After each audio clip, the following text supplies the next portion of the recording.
যে নতুন ভোরের বাংলাদেশের জন্য রক্ত দিয়েছে মুখ ভরা, যে নতুন বাংলাদেশের জন্য রক্ত ঝরিয়েছে 24-এর যে গণ অভ্যুত্থানের প্রত্যেকটি শহীদার আওয়াজ করে বলেন ঠিক কিনা?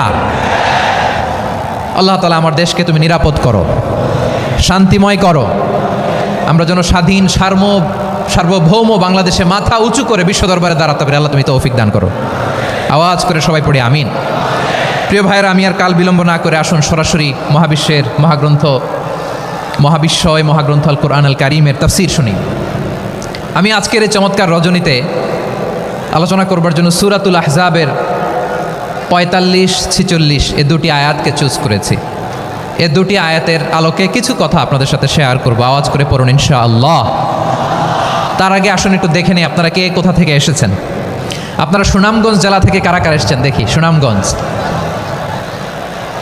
মাশাআল্লাহ মাশাআল্লাহ মাশাআল্লাহ, ঠিক আছে, হাত নামাও। সুনামগঞ্জ গেল। হবিগঞ্জ, হবিগঞ্জ, ঠিক আছে, হাত নামাও। মৌলভীবাজার দেখি, মৌলভীবাজার, মাশাআল্লাহ, ঠিক আছে। এবার সিলেটের কারা কারা দেখি।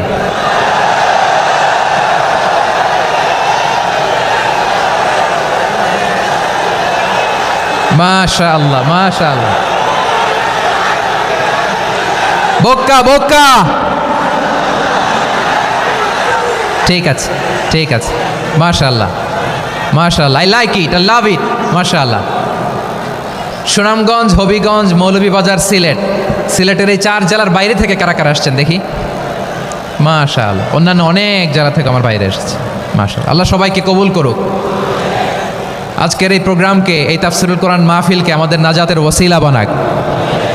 3 দিন ব্যাপী দেশের প্রথিতযশা অত্যন্ত বিজ্ঞ প্রাজ্ঞ ওলামারা যে সমস্ত আলোচনা, দিক নির্দেশনা এই মঞ্চ থেকে আমাদের জন্য রেখেছেন, আমরা যেন সেগুলোর উপর আমল করতে পারি। আল্লাহ তৌফিক দান করুক। প্রিয় ভাইয়েরা, বড় গ্যাদারিং, অনেক বড় শোডাউন, জনপ্রিয়তা, এগুলো আমাদের উদ্দেশ্য না। আমাদের উদ্দেশ্য হচ্ছে আল্লাহর সন্তুষ্টি। সিলেট, আওয়াজ করে বলো, আমাদের উদ্দেশ্য কার সন্তুষ্টি? আল্লাহর সন্তুষ্টি। ওইটা যদি পাই যথেষ্ট। আলহামদুলিল্লাহ আলহামদুলিল্লাহ।